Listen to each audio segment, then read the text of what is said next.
ఈరోజు రాగి జావా ఎలా కాయాలో చూద్దాం. ఈజీగా, తొందరగా, టేస్టీగా. Okay, like and subscribe.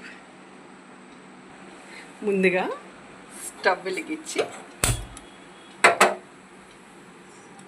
గిన్నె పెట్టుకున్నాను.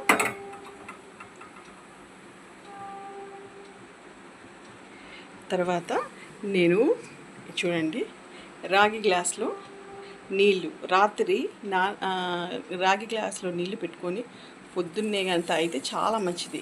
చూడండి, ఈ గిన్నెలో వస్తాను చూడండి.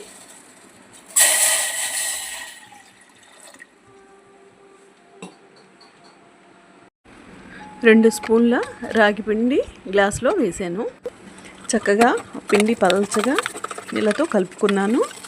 నీళ్ళు మరిగాక 2 స్పూన్ల బెల్లము, బయట పొడి బెల్లం దొరుకుతుంది, అది వేసాను.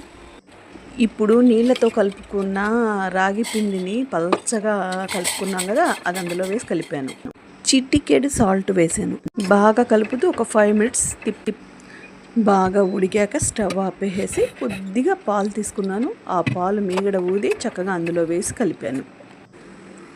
చక్కగా తాగడానికి రెడీ అయిపోయింది. సూపర్గా ఉంది.